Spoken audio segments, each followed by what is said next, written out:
We shall never completely understand the Japanese mind, but then they don't understand ours either. Otherwise, there would never have been a Pearl Harbor. But we must try to understand Japan because we have become locked in the closest of all relationships, war. Whether we like it or not, we and the Japanese are going to be at very close range for a very long time. So let's see what kind of people these Japanese really are, what they believe in, what they want, and how they get it. And if this tale begins to get a little fantastic, bear with us. We're dealing with the fantastic people. First, let's examine a typical Japanese soldier. His average height is 5 feet 3 inches. His average weight, 117 pounds. He and his brother soldiers are as much alike as photographic prints off the same negative. His pay is 10 yen, or about $2.36 a month. His personal equipment is simple but practical. Fully supplied with ammunition, the load he carries weighs about 60 pounds, more than half his weight. His uniform is ill-fitting, his appearance unsoldierly, even comic according to Western standards. At drill, he may lack precision. But he is hard. He is able. He knows his job. His endurance is phenomenal. He'd just as soon go over a mountain as around it. He lives on rice and fish, or occasionally rice and meat, but often on rice alone. And he's proud of it. He is prouder still of the fact that to be a soldier is the highest human achievement in Japan. He has been trained to be a soldier almost from birth, and into his tough little mind has been drilled and hammered the fanatical belief that Japanese are descendants of gods and destined to rule the earth and all who live on it. To this end, treachery, brutality, rape, and torture are all justified if used against non-Japanese.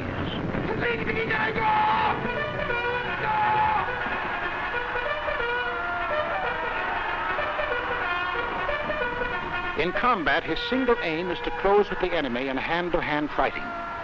He believes that in the attack itself there is some mystic virtue by which greater numbers bearing superior weapons can be vanquished.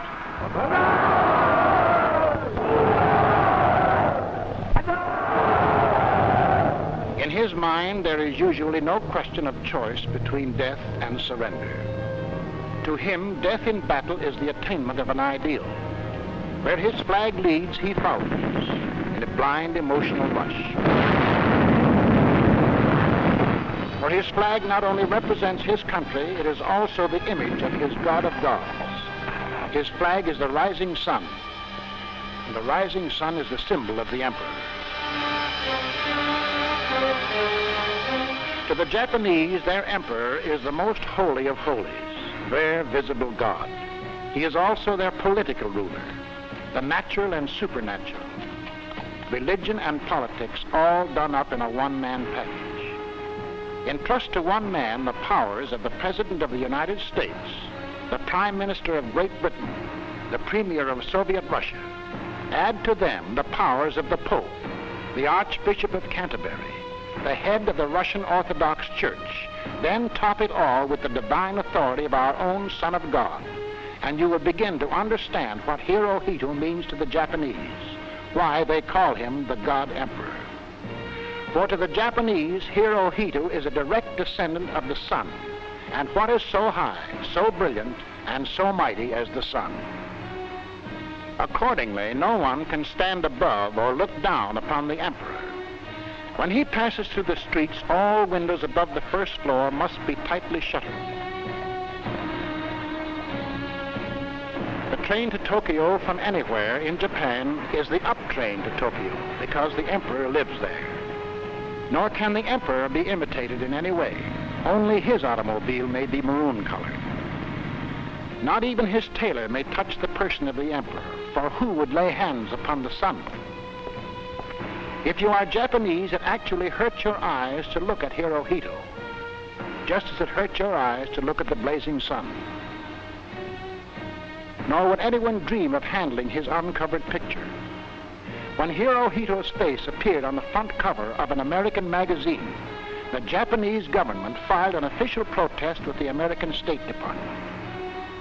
Whatever takes place in Japan, it is he, the God Emperor, that causes it. From him all things emanate, and in him all things subsist. He makes the Japanese rice grow. He makes Japanese soldiers conquer the world.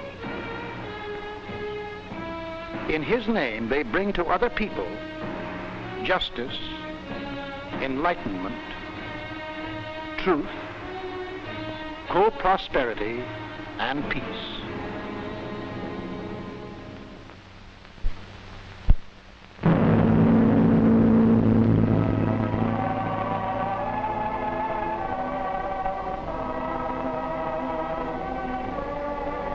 The year 1940 was a holy year in Japan, for the nation celebrated the 2600th anniversary of its founding by the first God Emperor, Jimmu.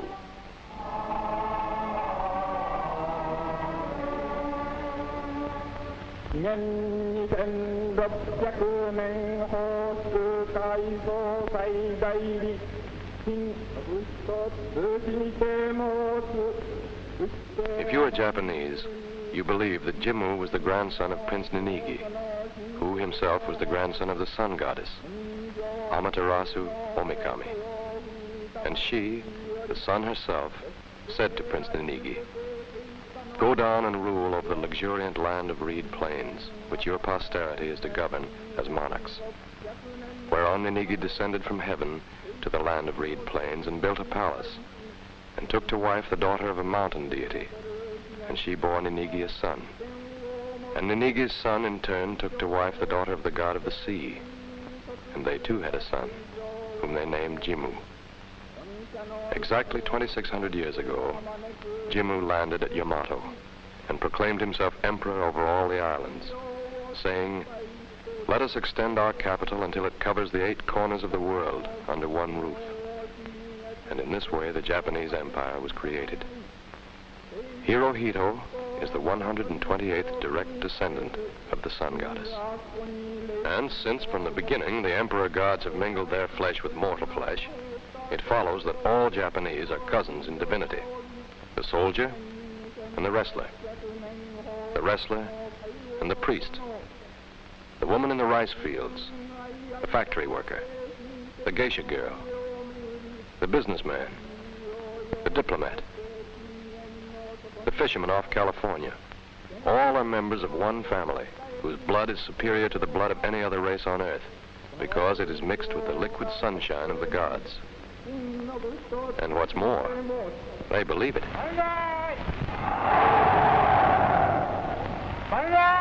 And being of divine origin, all their acts fall into the divine pattern called the Way of the Gods, or Shinto, which brings us to the national religion of Japan, Shintoism.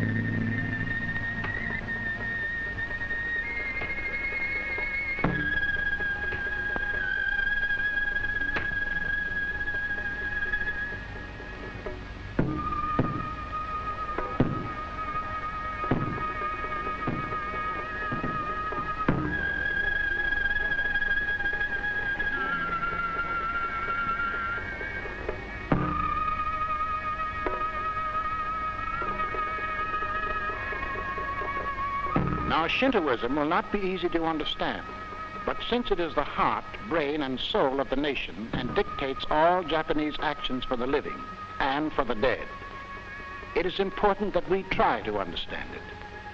According to Shinto, the population of Japan is one son of heaven, the emperor, 9 million minor gods, 75 million living people, and billions upon billions of ghosts, the spirits of all Japanese who have died in the past.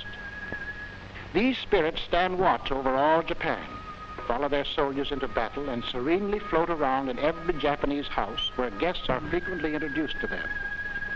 They are so near, the living merely have to clap their hands to call their attention. They are fed choice food, and incense is burned for them.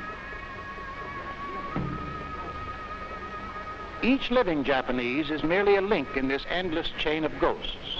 He is identical with them except for the unimportant fact that he breathes and can be seen. Each living Japanese knows he is constantly surrounded by these spirits who guard him and watch over him to see that he obeys the emperor and follows the way of the gods. To watch over special Japanese activities, there is a host of minor gods. The volcano is a god. The lightning. There is a god of the silkworm, the god of the night wind. These pearl divers have a god, and annually they hold a ceremony for him. These farmers have a rice god to whom they offer prayers for a good harvest. These scarecrows are all gods of one kind or another. There are over 100,000 Shinto shrines in which these local gods and spirits are worshipped. For the living Japanese, Shinto decrees that all their actions must imitate the way of the gods, who handle chopsticks thusly, arrange flowers thusly, drink tea thusly, worship the emperor thusly, enter a room thusly, greet an acquaintance thusly.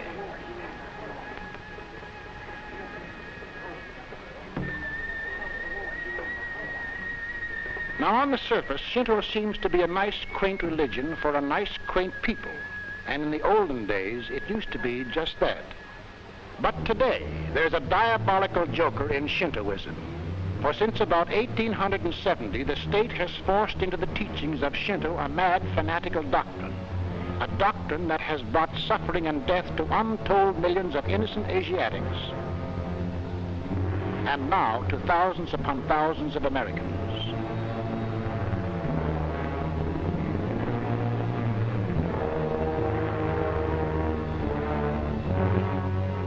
This doctrine is based on the divine command that Jimmu, the first god emperor, was supposed to have given his people 2,600 years ago. Let us extend the capital and cover the 8 corners of the world under one roof. To cover the 8 corners of the world under a Japanese roof. The Japs have a special name for Jimmu's divine command. It's called Hakko Ichiu, and it has become the national ambition of Japan. From the viewpoint of Hakko Ichiu, the Emperor of Japan is the Emperor of all the races of the world. There are no southern seas. All the oceans are to be recognized as the great Japanese sea. And in 1930, the modern American college-educated minister Matsuoka said, "To save humanity in conformity with the great spirit in which the Emperor Jimmu founded the empire, Japan should take over the management of Asia. then extended to the rest of the world. If you are Japanese, you believe you have been commanded by heaven to conquer all other races and peoples and put them under a Japanese rule.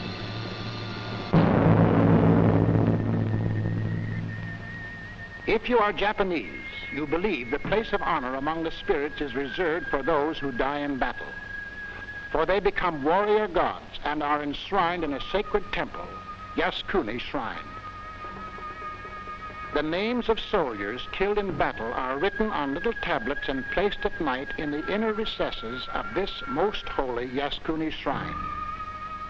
That is the greatest honor that man can achieve in Japan, to die in battle and be enshrined in Yasukuni, where even the emperor comes to bow to him.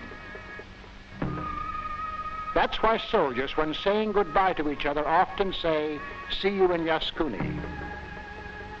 That's why mothers and wives accept the ashes of their dead soldiers without grief or sorrow. The silent victorious return, it is called. For the dead are warrior gods who live on beside them to be cherished and cared for, to be given food and drink and a lighted cigarette to smoke.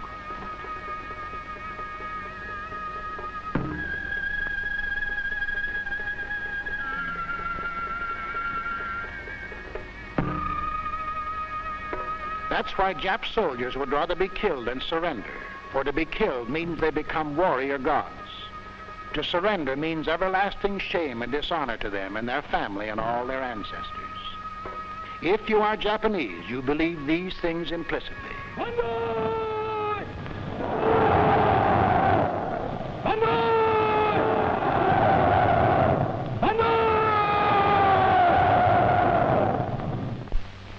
But if you are not Japanese, what then is the real Japan? The Japan of the geographer, the anthropologist, and the historian. The Japan of which the Japanese themselves know little or nothing. The name Japan comes from two Chinese words, ji and pen, the literal translation of which is the land where the sun comes from. The Chinese called it that because Japan lay to the east. Geographers say Japan is a chain of volcanic islands, 1,200 miles long and an average of 120 miles wide, her total land mass being a little larger than the state of California. Rocky and mountainous, only 16% of Japan is suitable for farming. Every human being in Japan lives within sight of mountains, many of them from 6,000 to 12,000 feet high. There are some 50 active volcanoes scattered through Japan. On an average of 4 times a day, Japan has earthquakes, severe shocks occurring about once every 2.5 years, with one disastrous earthquake about every 25 years.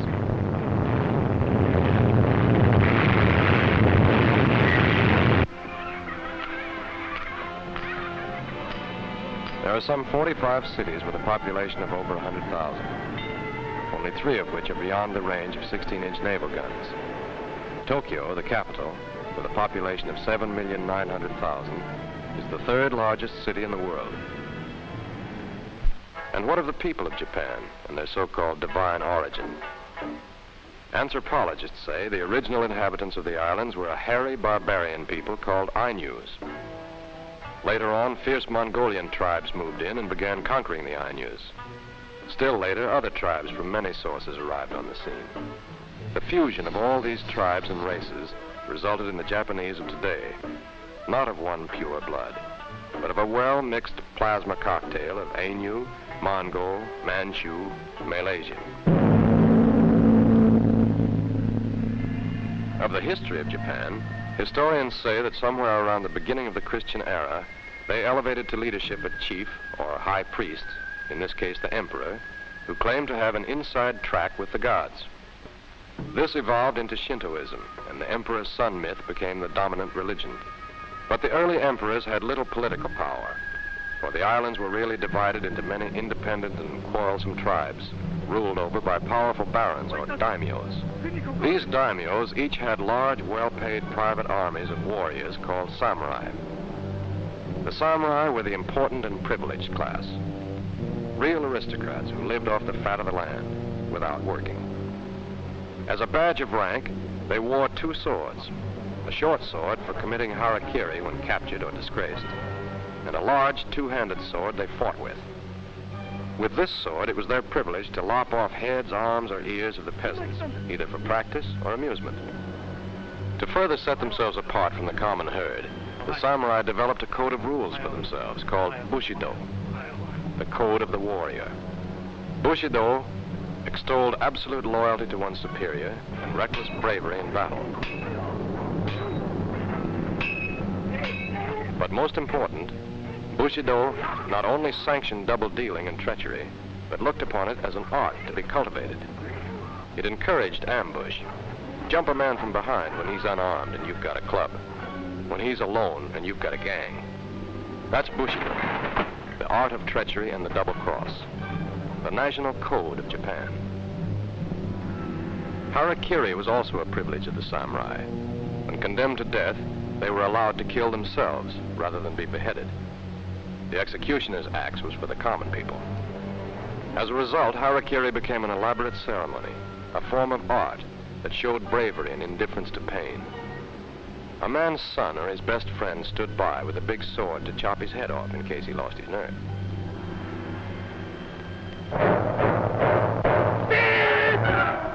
The daimyos and their paid samurai engaged in unending bloody civil wars against each other for the right to become the shogun.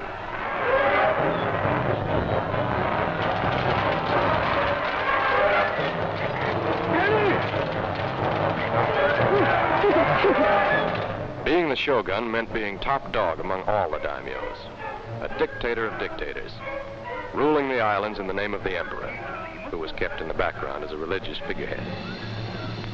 In the year 1592, the powerful shogun Hideyoshi thought he and Japan were strong enough to make their first bid to cover the world with a Japanese rule, and as they have ever since, they picked China as the first victim.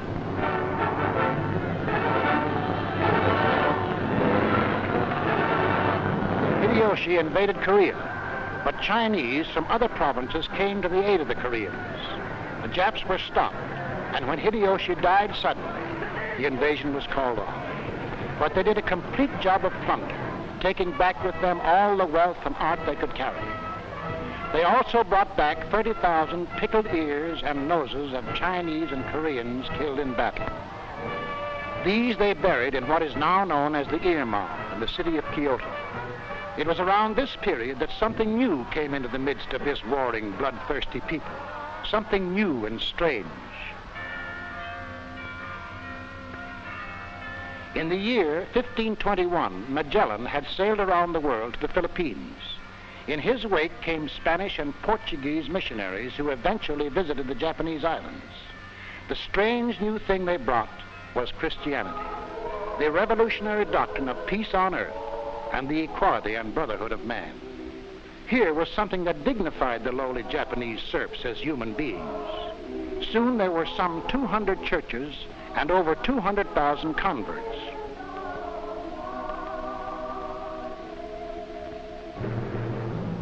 The warlords became frightened. These foreign medicine men were teaching tolerance, brotherly love, peace, and even equality, so they acted.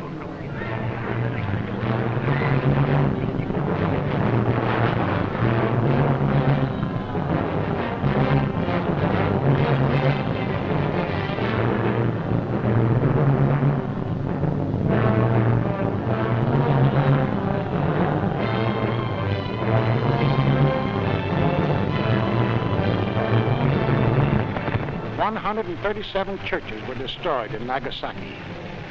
All Christian converts in Tokyo were burned at the stake. Throw out the West. Throw out its poisonous doctrine of peace. And with that, Japan closed its doors. No one could leave Japan. No one could enter. Foreign sailors shipwrecked on their shores were tortured and beheaded. For 200 years, Japan remained completely isolated. And in those 200 years, the world advanced more than it had in the previous 1,000 years. Voltaire lived, and Washington, Jefferson, Franklin, Pasteur. The Americans fought a revolution for the belief that all men were created equal. The French fought for liberty, equality, and fraternity. The power of steam was discovered, and the steamboat and steam engine began to narrow the oceans and continents. The telegraph was invented. China was opened up to the trade of the world. But during all this time, Japan was closed. No news reached her shores. She remained a nation blacked out from the rest of the world, still living in the Middle Ages. Then, in 1853, just 92 years ago, Commodore Perry's American fleet of 4 ships sailed into Yokohama, bearing a message from President Fillmore offering the hand of friendship and the interest of trade. The Japanese warlords woke with a shock from their 200 years of self-imposed isolation. They realized that the hairy white barbarian had machines and weapons that made him powerful.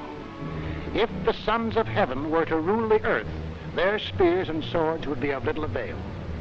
Also, they realized how weak and divided they really were compared to Western nations.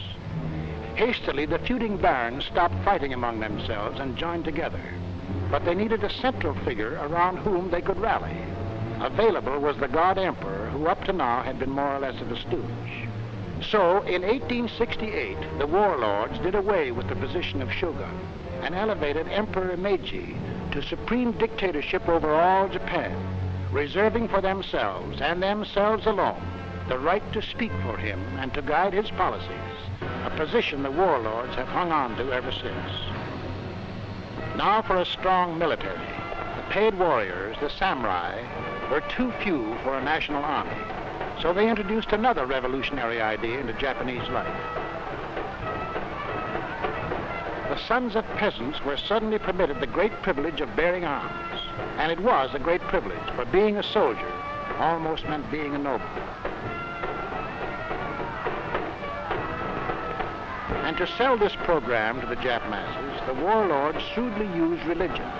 They revised ancient Shintoism to suit their purpose and forced emperor worship, military glorification, and fanatic thoughts of conquest to be preached by all Shinto priests. Thus, Japan rid herself of the old samurai, but their fanatical spirit was passed on to the new peasant soldier, Bushido code and all. The warlords now flung open their doors to the West. Posts and telegraphs were introduced, railroads, the European calendar, photography, European dress. A frenzy of modernization seized upon the land. With a politeness such as the world has seldom seen, the Japanese invited other nations to help them build up their military power. And always with the thought, treat with the foreigner, learn his weapons, and then use them to destroy him. The old Bushido double cross. The English, having the best navy in the world, were invited to build up and train the Japanese navy. The French, supposed to have the best army in the world, were invited to train the Japanese army. But when they saw the French defeated by the Germans in the Franco-Prussian War, the Japanese switched to German advisors for their army.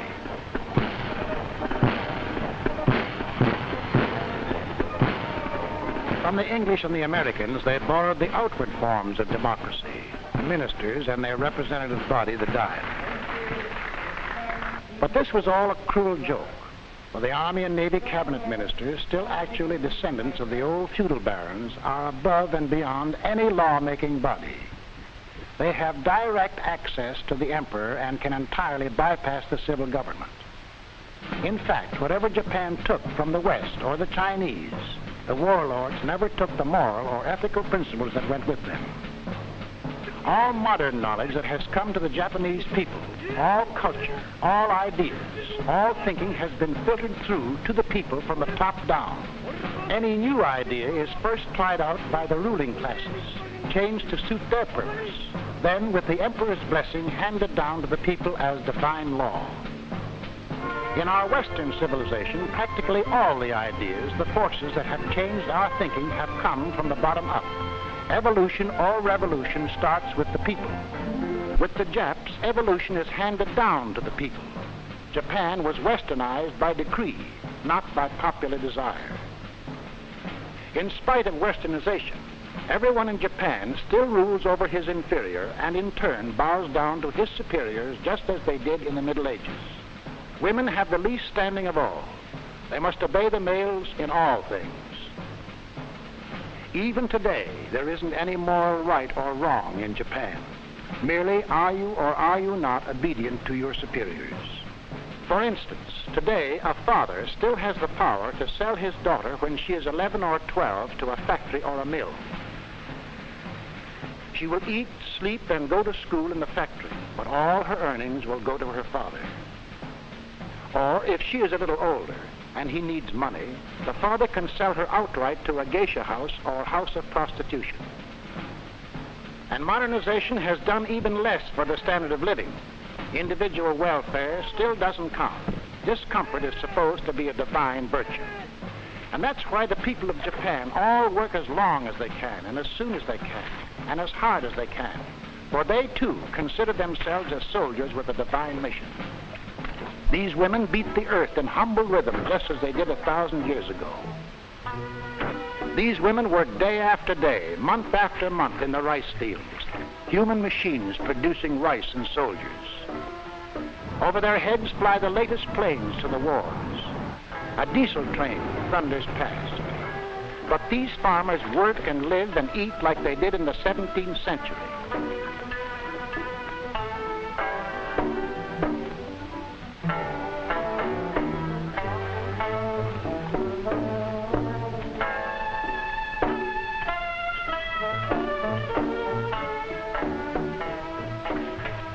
The income for the whole family as high as $150 a year and as low as $16 a year.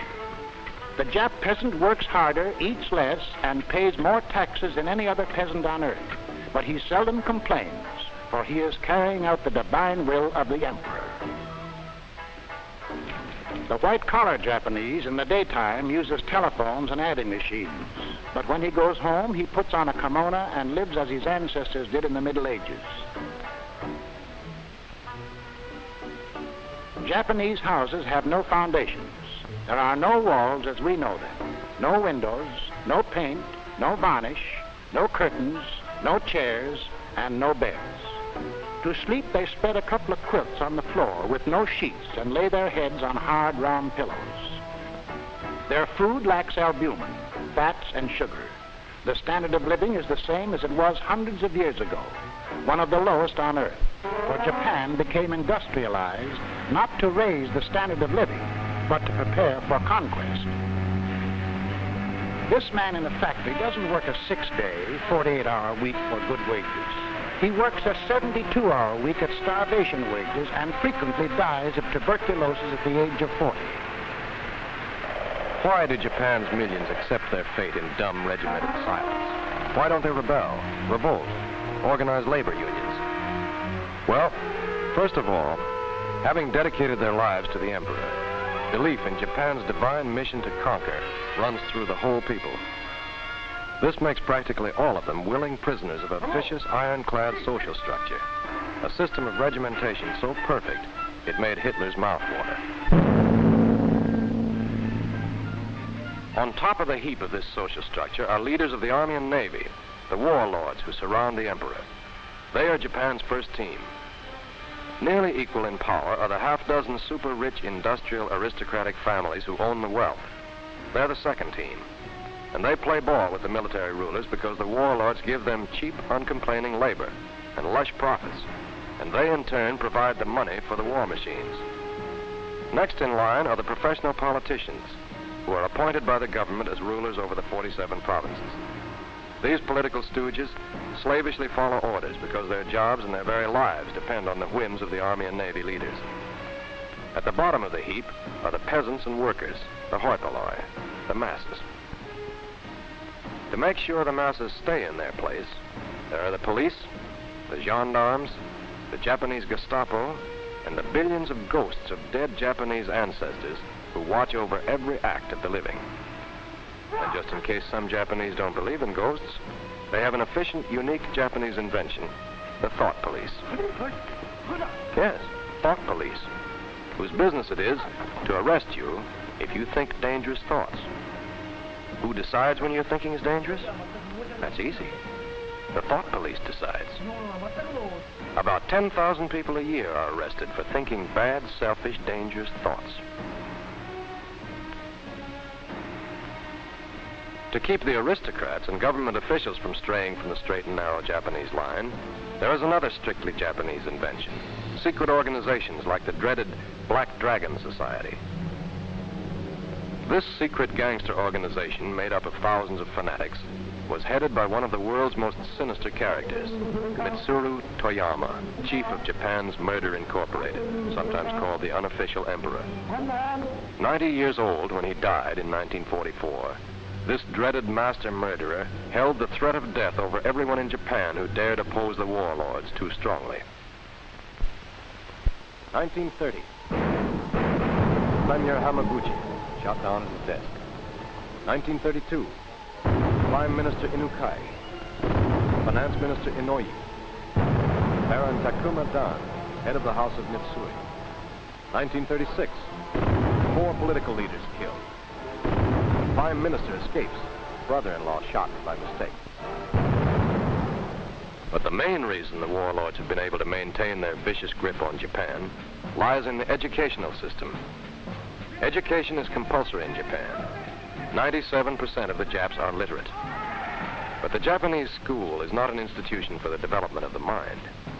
It is a government-controlled institution designed to teach only officially selected facts and officially approved ideas. The object is to mass-produce students who all think alike. To teach in the shortest possible time only the knowledge and skills necessary to make the student an obedient, loyal subject of the divine emperor. The children are taught only how to do things. Their minds absorb the official lessons like a sponge absorbs water. And like a squeezed sponge, they give back the same water. Teachers are trained only by the government, and only those fanatically loyal to the emperor are allowed to teach. Here are some of the divine thoughts that are hammered home every day. Our lives will become sincere and true only when they are offered to the emperor and the state. Our race has before it a great ideal, a great commission to assimilate the earth and the universe. Thus, from childhood, the Japanese are taught they are descendants of gods, a race apart and superior to all others, born for only one purpose: to dedicate their lives to the emperor. The cardinal virtue: obedience to superiors. The cardinal ambition: Hako Ichiu, to cover the earth under a Japanese roof. That is, briefly, the social structure of Japan. That is the vicious system of political and religious regimentation that hammers, kneads, and molds the whole population until it becomes an obedient mass with but a single mind. By 1894, the warlords thought they were ready for their first modern test of strength. As usual, their first move was against China. The process was simple: to send your armies over and attack. The Japs got the island of Formosa. On February 8, 1904, the Japs stepped into the Big League. Without warning, they attacked the Russian fleet at Port Arthur. 3 days later, they remembered to declare war. By defeating Russia, they temporarily obscured that country's influence in the Pacific. The Japanese were delirious. They had arrived. They had defeated their first major world power.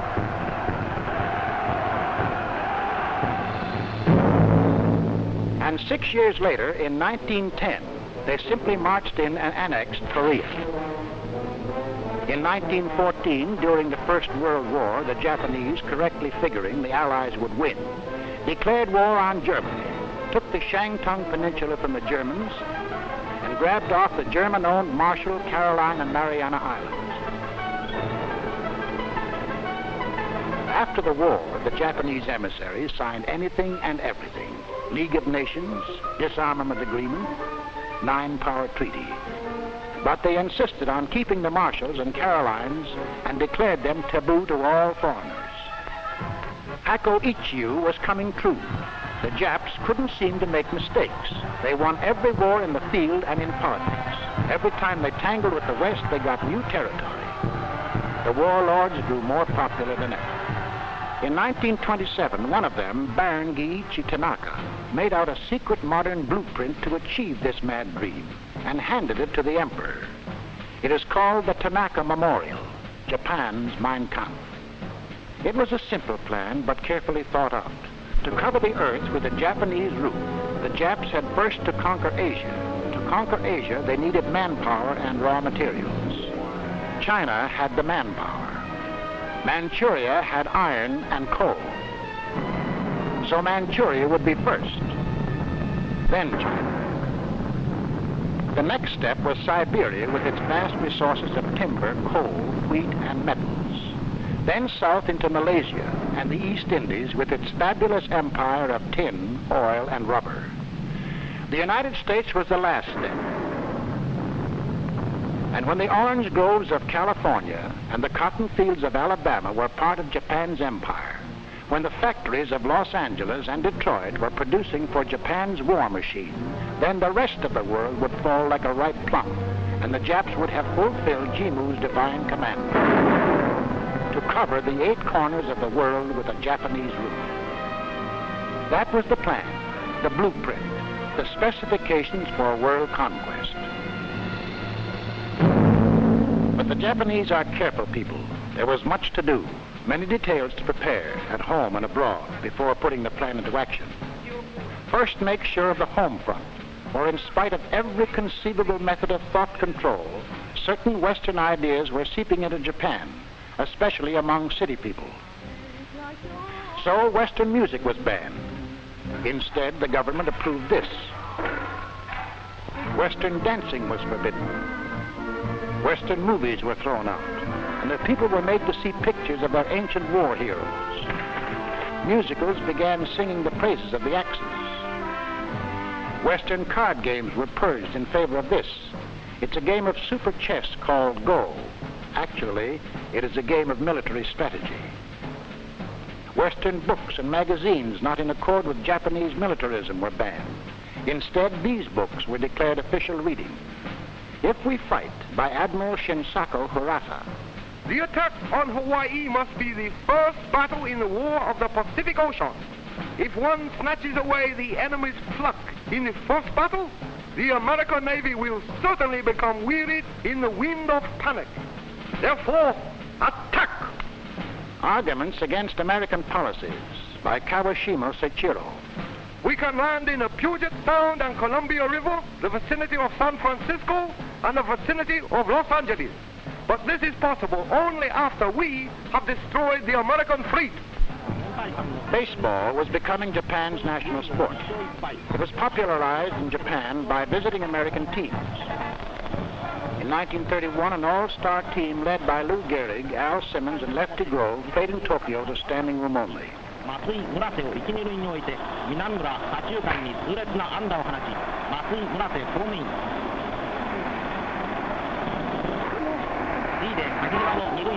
The warlords became afraid of baseball and tried to stop it. And when later on, Babe Ruth was brought over by a Tokyo newspaper publisher, the hatchet men acted. One night, the newspaper publisher was found butchered to death. To try to take the place of baseball, the rulers encouraged the old Shinto-approved sports like sumo, kendo, and judo. Judo, or jujitsu, is the act of giving in, making your opponent lose his balance, then trip him, choke him, hit, chop, poke, or kick his vital spots. The way of gentlemen, it is called. Jap diplomats think in terms of judo. For example, make an offer of peace just before you intend to attack. Kendo means the way of the sword. There's no defense in kendo. It's all offense. You either kill or are killed. The Jap army thinks in terms of kendo.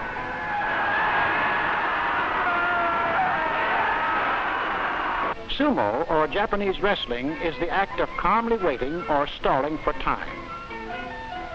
Then a swift charge to overcome your opponent.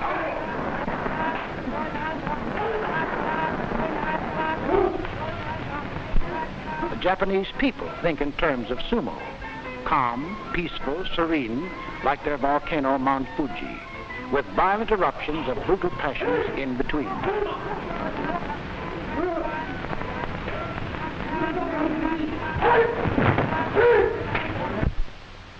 But even as they hammered their home front into shape, the gentlemen of Japan were softening up the rest of the world for their Tanaka plan.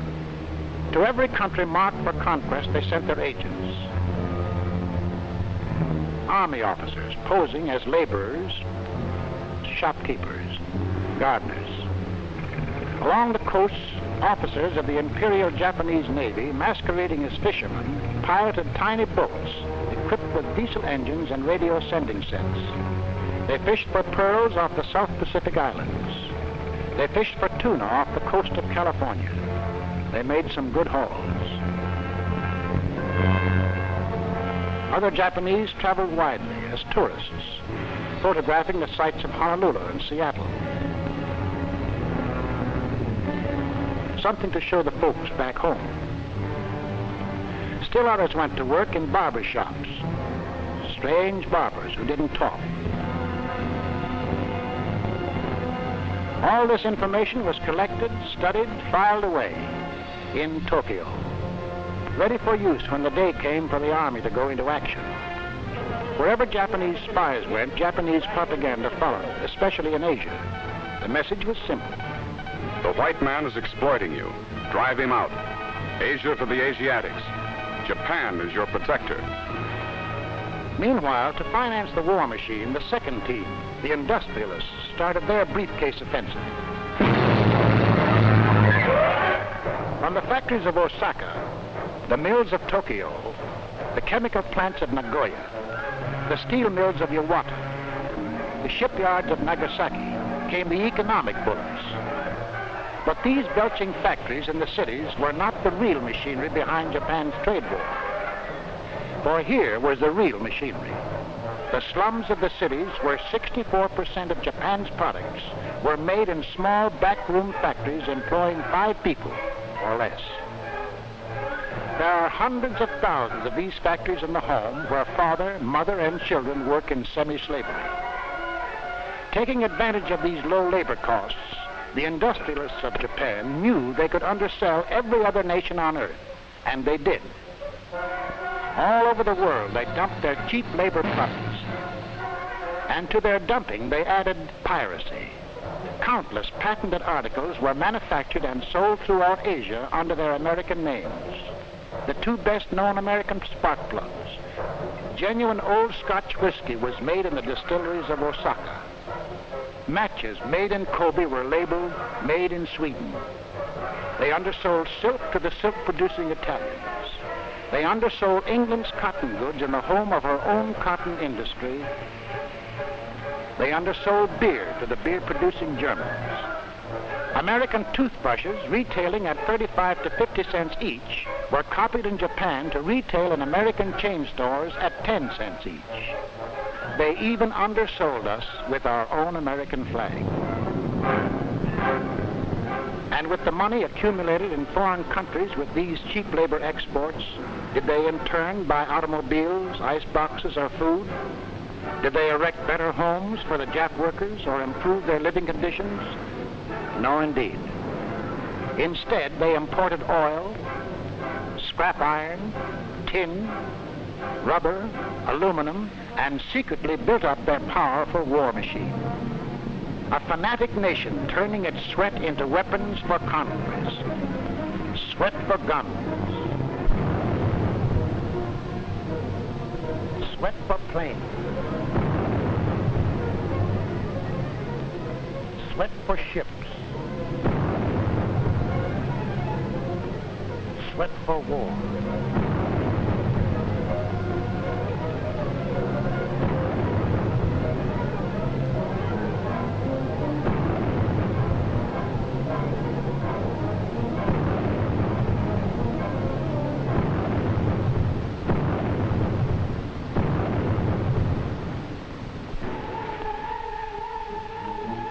The greatest weapon made in Japan was the first team product, the Japanese soldier. As iron ore is melted in furnaces to remove impurities, so in Japan, humanitarian impurities are burned out of the child. As the steel is shaped by beating and hammering, so is the boy hammered and beaten into the shape of the fanatic samurai.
Final product, the Japanese soldier. Ready to shoot, smash, and slug Jap superiority into all non-Japanese people. And so on September 18th, 1931, the first team kicked off. The warlords, faithfully following the Tanaka Plan, launched their shooting war in Manchuria.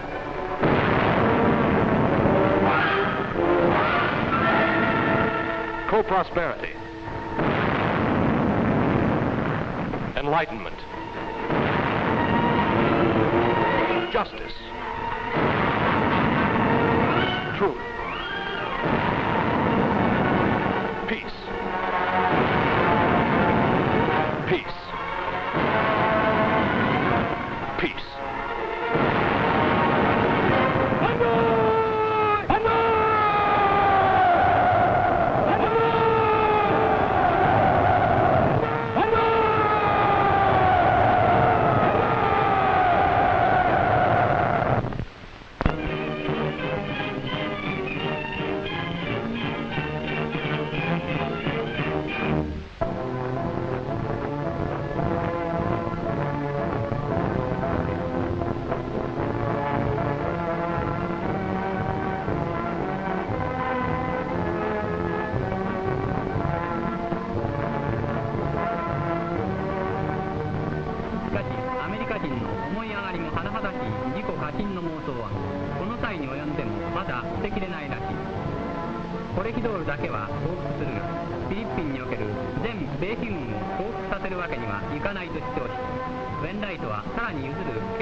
In groups of 100, the sick, battle-weary, starved American and Filipino prisoners were lined up, beaten, and searched, then herded together for what was to be for them the March of Death.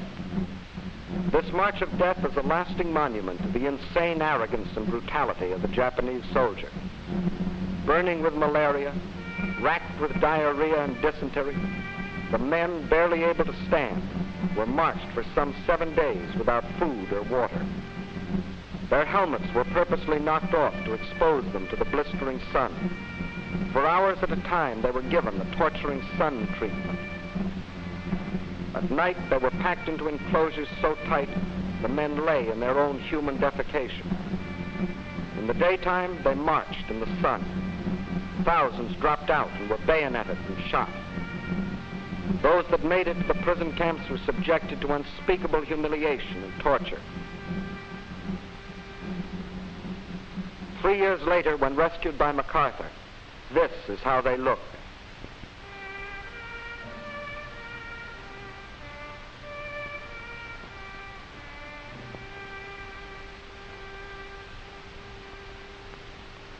In retreating before MacArthur, the enraged Japs wantonly burned most of the city of Manila. Before our men could kill them all, the sons of heaven had bound and slaughtered thousands of helpless Filipino civilians in the inner city.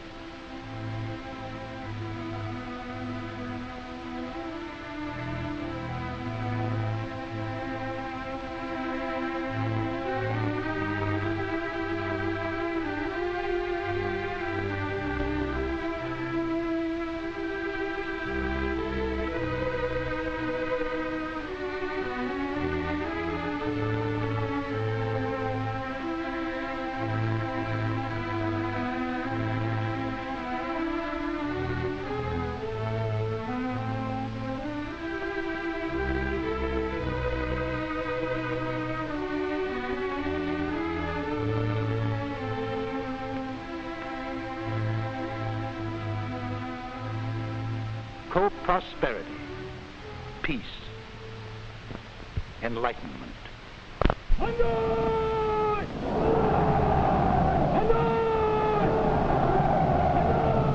That's roughly your enemy, Japan. A nation with a tough, seasoned, fanatic army of 4 million still practically intact. A nation that can supply 1 million new conscripts a year willing to die in their foxholes. A nation that believes we will throw in the sponge because they will outfight us, outlast us, outdie us. A nation hell-bent to rule the world or commit national suicide.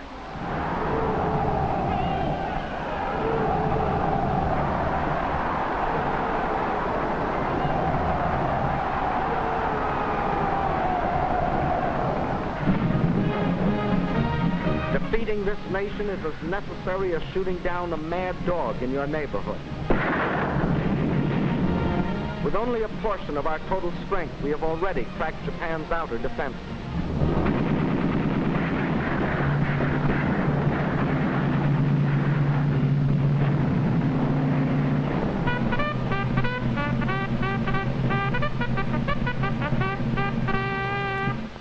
General MacArthur has brilliantly retaken the Philippines and cut their supply lines to the Indies. The trifibious power attack to retake Corregidor was the payoff that thrilled the hearts of Corregidor's gaunt American and Filipino defenders of 1942.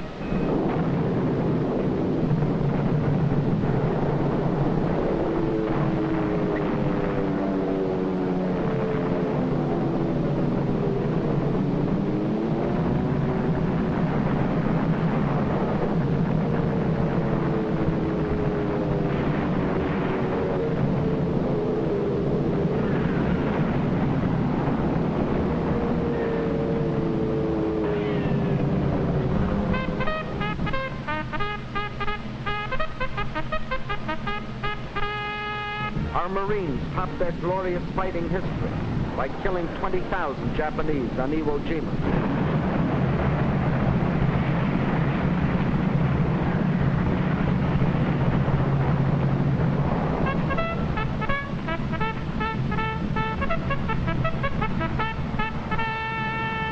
On Okinawa, we trapped and destroyed over 100,000 of their best troops.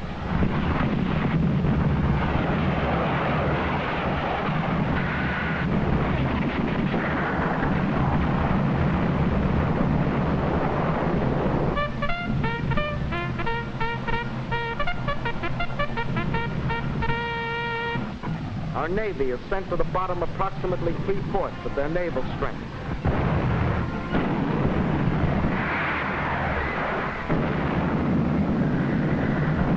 Our submarines and air forces have sunk millions of tons of their shipping.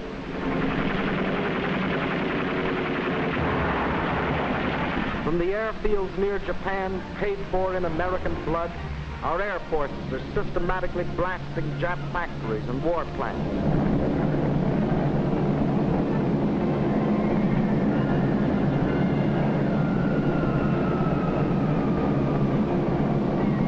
Now that the nasty gangsters have been blown apart, now we can concentrate the full fury of our total power on Japan. The power of a navy bigger than all other navies combined.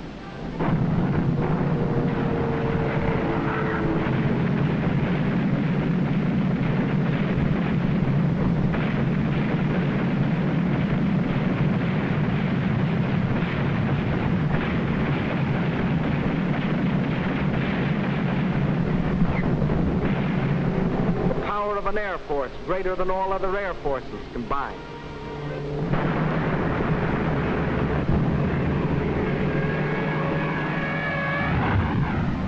The power of the best equipped and hardest hitting army the world has ever seen.